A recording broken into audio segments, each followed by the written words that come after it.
On March 22, 2013, police in the Sichuan province capital city Chengdu were faced with one of the most bizarre interrogations the officers had conducted. Detained under suspicion of ending her mother's life, then dismembering the body, 30-year-old Luo Xiao Min appeared to be unaware of the seriousness of the situation. At times she'd act almost childlike as officers asked questions about her mother's death. Other times she'd respond in a manner which bordered on flirtatious. She'd give answers that made little sense about what happened to her mother, smile and burst into laughter as officers attempted to get her to understand the seriousness of the charges she faced. No matter what evidence the interrogators put to her, Luo Xiao Min seemed to be completely disconnected from reality, claiming her mother passed away days earlier in hospital. 你妈妈现在在哪条？你从小的时候？因为没少，和你没关系。没得关系。 Interrogators were caught between believing she'd suffered a complete mental breakdown, or that she was putting on an act to evade responsibility for ending her mother's life. 2 days earlier in the Wuhou district of Chengdu, a young man walked into the local police station to report he'd been unable to contact his mother and older sister. Luo Xiaolong had spent the last few hours trying to call them, but neither his sister nor mother were answering their phones. This was especially concerning to the young man, as his mother Li Huaqing was undergoing radiotherapy treatment after being diagnosed with breast cancer and was due to take her last treatment. He was calling to find out if it was looking like the treatment had been successful, but had since heard nothing. The police contacted the hospital where Li Huaqing was receiving treatment and found that she and Luo Xiao Min never turned up to the final appointment. Unbeknownst to officers speaking to Luo Xiaolong, 40 kilometers across the city, in the Qingbaijiang district, a major criminal investigation was underway. In the very early hours of the morning, a little before dawn, workers walking to a construction site to start their shift spotted something out of place behind a pile of industrial waste. Left behind the mound was a white bedsheet, woven bag, and large suitcase. Looking at the bags and thinking there might be something worth taking, curiosity got the better of them and they chose to take a closer look at what had been discarded. What they didn't expect to find was the gruesome sight of what was immediately identifiable as dismembered human remains. The police were called and an investigation got underway. The body had been separated into 9 pieces, a preliminary examination of the corpse suggesting the victim was a woman in her 50s. However, there was nothing on the remains to identify the body. As the investigation in Qingbaijiang was taking place, the Public Security Bureau handling the missing person report were trying to track down the mother and daughter. Luo Xiaolong wasn't familiar with Chengdu but had the address his mother and sister were residing while his mother got treatment for her cancer. Investigators went to the property to take a look. Arriving at the women's accommodation, concerns the police had about their safety increased. The owner of the building rented out tiny rooms for as little as 15 yuan a day, around $2. For that, tenants got a single room barely large enough for 2 people, have to use shared bathroom and toilet facilities, and cook in the corridors of the building. The people renting rooms there were overwhelmingly male, either migrant workers looking to save as much of their salaries as possible, or men recently released from prison and using the rooms as a halfway house as they re-entered society. It didn't exactly look like a safe place for 2 women to be residing. Speaking to the building's landlord, investigators were informed that he'd last seen Luo Xiao Min and Li Huaqing on the 18th of March, when they paid another week's worth of rent, but he hadn't seen them since. With the women being reported missing, police asked the landlord to give them access to the room. They were hoping to find something that could shed some light on the apparent disappearance. Looking round the room, it was immediately clear to officers they'd walked into a major crime scene, despite signs there'd been an attempt to clean it. There was obvious evidence of blood and blood splatter left all around them. A pillow left on the bed appeared to be soaked with blood, and further spots of blood were found on the mattress. Police found further evidence of blood on the walls, door, and perhaps most disturbingly, the ceiling. A forensic examination team was brought in to investigate the scene while other officers began interviewing the other residents of the property. In a somewhat surprising turn for the rundown slum-like conditions of the building, perhaps because of the type of people living there, the landlord had installed a fairly extensive security camera system, covering most of the property. Surveillance footage showed the two women entering the room just after 8 in the evening of March 19, but the subsequent footage would cause police to believe they needed to quickly track down Luo Xiao Min. Between the hours of 9:30 p.m. and 2 a.m., Luo Xiao Min was caught on camera leaving her room and walking to the shared bathroom several times. Each time she left the room, she was carrying a bucket, bowl or mop as if she was giving the room a thorough cleaning. Speaking to neighbors of Luo Xiao Min and Li Huaqiong, investigators heard that the women frequently got into loud arguments that could be heard all throughout the building. A migrant worker renting the neighboring room to the crime scene said that an argument broke out shortly after he heard the women return home, but it halted abruptly. Leaving his room later that evening, the neighbor said he saw the crack at the bottom of the women's door appeared to be blocked with a white bed sheet. In Qingbaijiang, the investigators were working on trying to find the identity of the body found on the construction site. Samples were undergoing DNA testing to get a profile, while police looked over missing person reports. They quickly came across the report made by Luo Xiaolong, just hours after the body had been discovered. Analysis of the blood found in the room in Wuhou was tested along with samples from the body found on the Qingbaijiang construction site, and police got a match. They took blood samples from Luo Xiaolong, testing them against the analyzed samples, and soon found a familial connection. Police were now confident about identifying the remains and blood as belonging to Li Huaqiong. Now they just had to track down the woman's daughter Luo Xiao Min, in connection with the death of her mother. Luo Xiaolong was able to point police in the right direction, informing them that his sister rented a second apartment in another area of Chengdu, but he didn't know the exact address. His sister was preparing for an exam to enroll on a graduate student course, and told him she was renting the room as a quiet place to study. He only knew the accommodation was close to the Southwestern Petroleum University, which was also located near the construction site in Qingbaijiang, where his mother's remains were found. The information he provided was enough to help police quickly track down his sister, through checking the registration records of accommodation in the area. Once again, Luo Xiao Min was found to be renting a cheap room in a rundown area of the city, staying in slum conditions, with the rent being 20 yuan, a little over $2 per day. Police headed to the area, but found Luo Xiao Min wasn't at home. Asking the landlady who rented out the rooms, police were informed that she'd gone out early in the morning and had yet to return. Given the seriousness of the offenses Luo Xiao Min was under suspicion of, officers asked the landlady to allow them to enter the room she was renting. While the room was larger than the one she shared with her mother, it was more rundown and filthy, again more suited to people on the bottom rungs of society, not a university graduate. The few personal items she had were still in the room, so police waited to see if she'd return. They were right to be patient. At 4 in the afternoon, Luo Xiao Min came back, but her behavior and appearance was odd. It looked as though she hadn't showered for a number of days, her clothes were covered in dirt, and apparently wherever she'd been that morning, she'd been walking around barefoot. She showed no concern that the police had been waiting for her return. When police began questioning her, she claimed she hadn't seen her mother for a few days and didn't know where she lived. Taking a closer look at her, they noticed some of the dirt on her clothes appeared to be dried blood, which also seemed to be in her hair and on her hands. She looked at police, either with a confused expression, as if she couldn't understand them, or smiled in a strange manner. When police were arresting her, she asked why they were doing it, saying her mother died in hospital, and that she hadn't done anything illegal. When at the police station, she underwent a more thorough examination, and further traces of dried blood were found on her neck, behind her ears, and on her buttocks and thighs. Police couldn't find any injuries to explain the presence of the blood, and when it was tested, it was found to be a match with the blood samples taken from the accommodation in Wuhou and that of Li Huaqiong.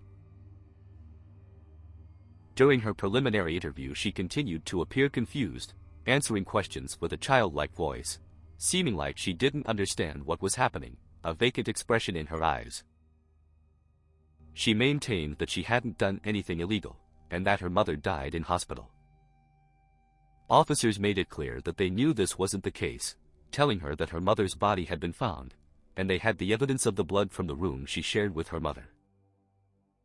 But in response, she continued to say she didn't know where her mother was living, and ramble about unconnected topics in a strange stream of consciousness.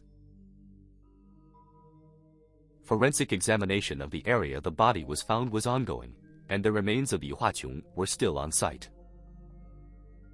In an effort to snap her out of whatever was affecting her, police took Luo Xiao Min to the construction site and showed her the evidence. However, her strange behavior continued even when faced with the items containing her mother's remains. A smile never left her face, and she excitedly pointed at the bags, saying the meat was so fatty. Given her actions thus far, investigators felt that it was possible that she had some sort of mental health issue, or suffered a mental breakdown. Her behavior during her first official interrogation only seemed to further support that belief, but police still felt it could be an act and an attempt to evade taking legal responsibility for ending her mother's life. The possibility that she was putting on a performance became more likely when police spoke to her brother, who stated that Luo Xiao Min had never previously displayed any kind of mental health problems. Suspicions further increased when police discovered that she graduated university with a criminal law degree, and at the time of her mother's death she was looking at getting a master's in the same discipline. Born in 1983, Luo Xiao Min grew up in Shehong, a county belonging to the city of Suining, 200 kilometers to the east of Chengdu. While her family lived in a poverty-stricken rural area, she was raised in relatively comfortable conditions. Her father worked for a state enterprise, and her mother was a middle school teacher. While their salaries weren't high, in comparison to other people in the village, their living standard was notably better. With her position as a teacher, Li Huaqun made it clear to both her children how important education was for their futures. Luo Xiao Min took her mother's words to heart and performed well at school, showing promise from an early age, often being the top student in her classes.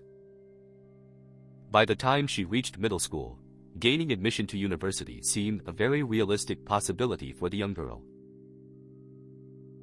However, when she was 15 years old, the family suffered a tragedy. Her father was seriously injured in a workplace accident, leaving him paralyzed and bedridden. The incident significantly impacted the family financially, leaving Li Huaqun struggling to pay the children's tuition fees as she juggled a full-time job and taking care of her husband. Luo Xiao Min felt she could better help the family by dropping out of education and looking for work. Her mother maintained that if she really wanted to help the family, she should continue with her education, and she used whatever money she could afford to continue paying tuition fees for both her daughter and son.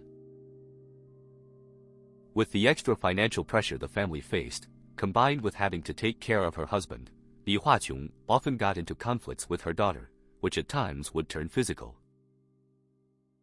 An uncle who himself was a university graduate and saw potential in his niece stepped in to help, convincing Luo Xiao Min she could do much better for the family by continuing her education, and agreed to pay her tuition fees. He'd help out further when she gained admission into one of the top high schools in Suining. He was living in the city at the time and invited his niece to live with him while she attended the school, which helped take some of the financial burden off Li Huaqun. The uncle's encouragement and assistance touched Luo Xiao Min, and she would continue to excel in her studies, repaying the faith he placed in her by graduating top of her class. On graduating high school, she managed to gain admission into the Southwestern Petroleum University in Chengdu, choosing to study criminal law. Throughout her education as a child, Luo Xiao Min had been described as a quiet student, preferring to focus on her studies, rather than socializing and making friends with classmates, and this continued during her time in university. Many university students who came from poor rural backgrounds often struggled to adjust to their new environment. They would be among people who grew up in wealthier families, and this often led to poorer students feeling inferior and unable to make connections with their peers. In the eyes of her classmates, this seemed to be the case with Luo Xiao Min. They remembered her as someone who made little attempt to make friends, and rarely made efforts to speak to them.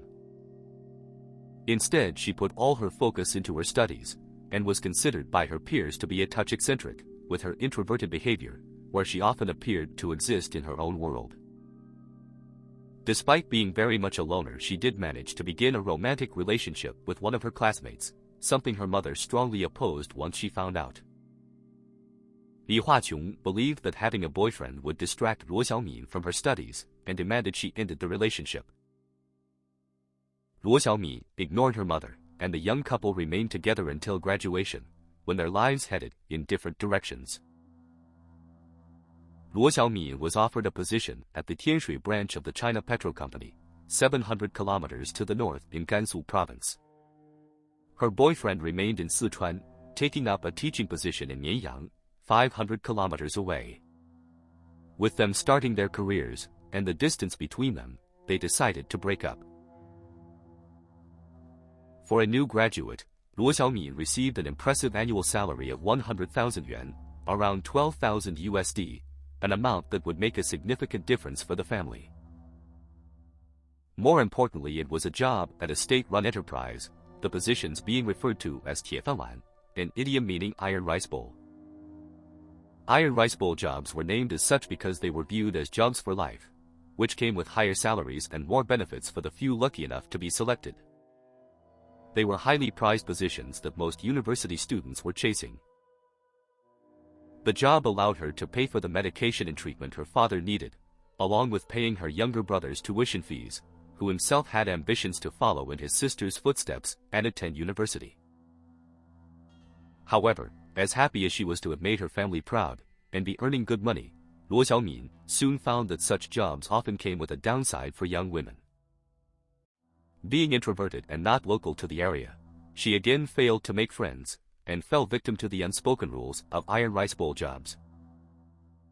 Men in senior positions would often use the prized nature of the jobs to be predatory towards their new female employees, promising salary increases or higher positions if the women treated them right. They'd often go after women from rural backgrounds, viewing them as being naive and easier to manipulate. Despite relationships between managers and subordinates being forbidden, the men could use the fear the women felt about possibly losing their jobs to coerce them into clandestine relationships. One manager at the company set his sights on Luo Xiao Min and invited her to accompany him on a business trip. One evening he came to her hotel room with a bottle of wine, and told her he'd noticed since she'd moved to Gansu she appeared to be lonely, not having any friends in the company, and offered his friendship. He told her having friends was important if she wanted to progress in her career, and he had the power to help his friends.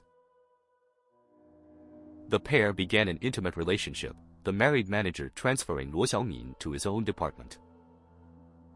However, other colleagues who no doubt had previously been subject to similar advances, noticed the close relationship between the recent college graduate and the older married man, and gossip spread. Word soon reached the ears of the manager's wife, who confronted Luo Xiao Min about the relationship publicly, and as is common, she blamed Luo Xiao Min rather than her husband. As a result, Luo Xiao Min was fired and returned to her family home, but the shame and embarrassment she felt about the incident caused her to hide the truth from her parents. The excuse Luo Xiao Min gave was that she just couldn't adjust to the new environment in Gansu and felt homesick. Her mother thought that was no reason to give up a safe job with a high salary, and which was the dream of many graduates. Li Huaqun had proudly boasted of her daughter's success to others in the village, but with Luo Xiao Min returning home, Li Huaqun felt she'd lost face. The mother and daughter frequently argued about the decision. Li Huaqun castigated her daughter for letting the family down after all the sacrifices they made to get her into university. Her bedridden father felt the same as her mother, berating Luo Xiao Min for giving up a job that could have completely changed the life of the family, telling her the money spent on her education was a waste. Needing some support, Luo Xiao Min confided some of the truth about her return home to her younger brother, asking him not to tell their parents out of shame, but to at least stand up for her.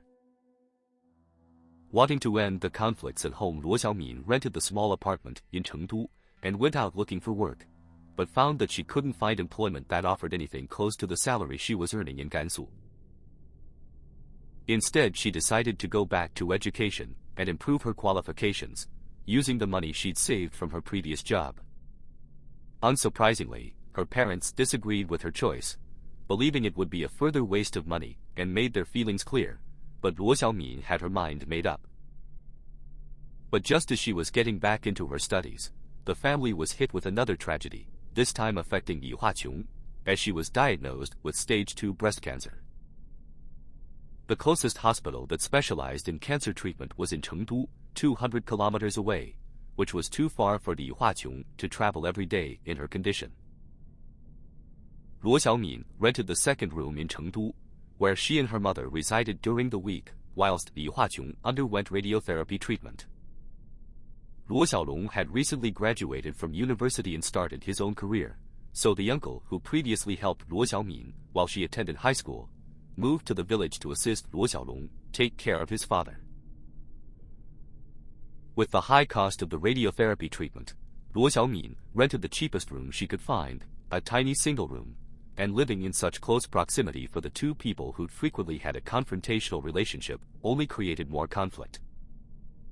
Arguments about Luo Xiao Min furthering her education rather than finding a job were frequent, and they became more furious as the savings of Luo Xiao Min quickly drained away. Li Huaqiong blamed the family's precarious financial situation squarely on her daughter's decision to quit her job, and eventually the stress she was feeling contributed to Luo Xiao Min failing the examination for the graduate course. The failure only further angered Li Huaqiong, who felt her daughter was not fulfilling her filial duties. Luo Xiao Min, feeling the pressure of the situation, fought back, saying she had been the person contributing the most to the family, and felt that her choices being questioned was unfair. With the amount of money they were spending, her mother believed that it was better for them to go back to their hometown and get cheaper treatment at a hospital that didn't specialize in cancer, but Luo Xiao Min felt staying in Chengdu was the better option. Having failed the entrance exam, Luo Xiao Min was now looking for a job to cover the costs of the radiotherapy, and she believed Chengdu had more opportunities, along with higher salaries than her hometown. The constant arguing was causing the mother and daughter relationship to reach breaking point. On the 19th of March 2013, both women returned home from the hospital. The security camera footage that captured the moment was the last time Li Huaqiong was seen alive.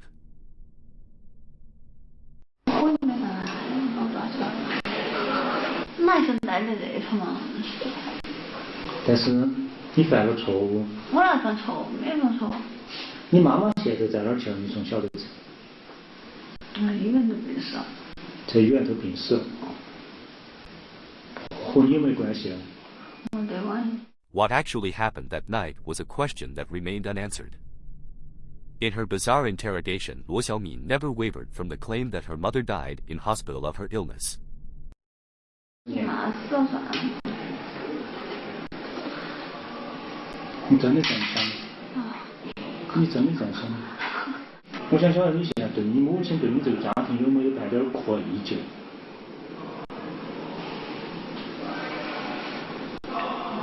你后不后悔做这个事？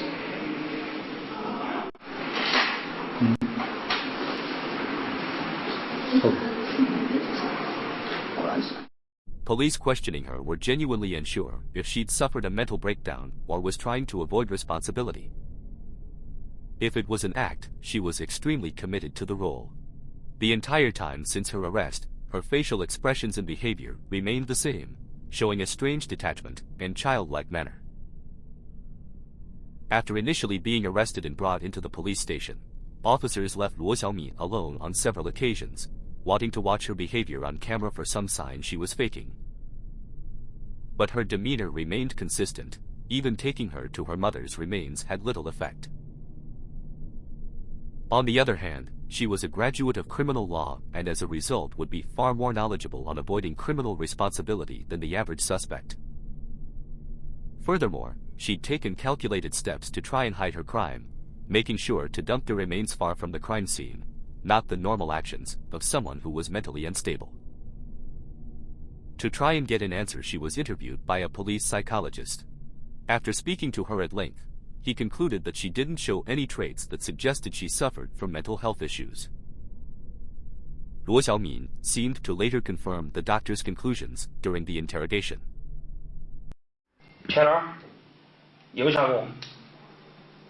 签了给我交一份给你的。签字。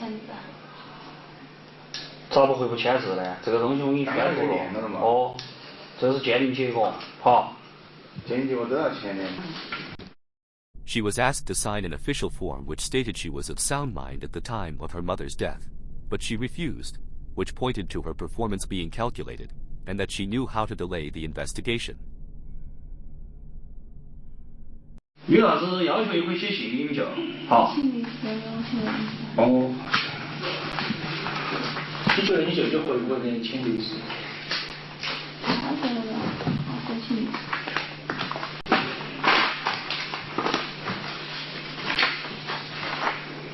你舅舅说对你已经仁至义尽了。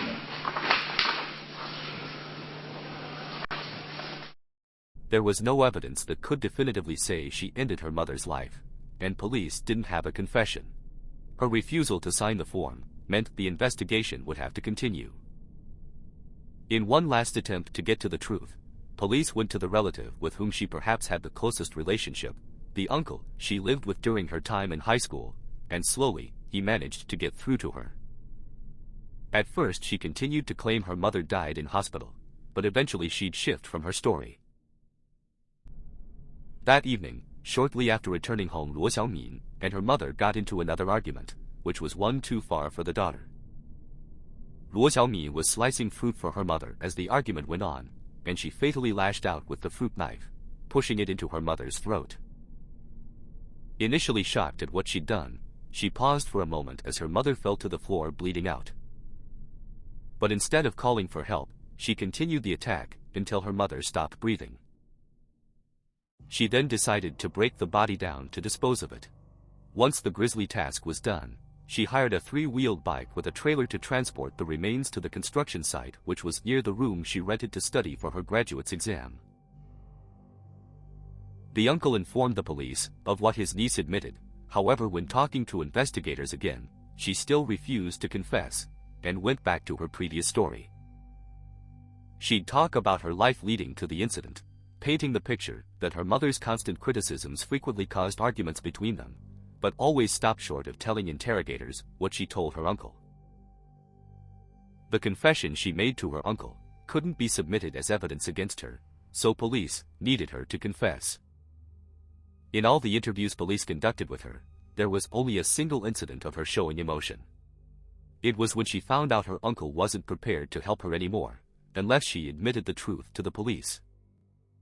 But even that had no effect. She continued her story, never showing any trace of sadness or any other emotion over the death of her mother. Believing they weren't going to get much more out of Luo Xiao Min, the case was handed over to the courts for prosecution. While a psychologist had cleared her of having a mental health diagnosis, it couldn't be said for certain that she didn't have some kind of breakdown which contributed to her actions. In late 2013, Luo Xiao Min went on trial for ending her mother's life. However, in court she'd surprised the judges by suddenly changing her story. She would tell the court that she couldn't bear the thought of the agony her mother was enduring, being kept awake all night by her moans of pain. Not wanting to see and hear her mother suffer any longer, she made the choice to end her pain, and took her life, in what she thought was an act of mercy. Luo Xiao Min was found guilty of intentional homicide and sentenced to death. However, given her bizarre behavior in the aftermath, and doubts about her mental state, she was handed a 2-year reprieve. After the 2 years suspension was over, her sentence was commuted to life in prison. In normal circumstances, a life sentence is a minimum of 20 years, followed by the possibility of being released. But in the case of Luo Xiao Min, it seems likely that life will mean life. Thanks for watching. If you enjoyed the video, please consider giving it a like, leaving a comment and subscribing to the channel. and hope to see you again for the next dark tale from the Middle Kingdom.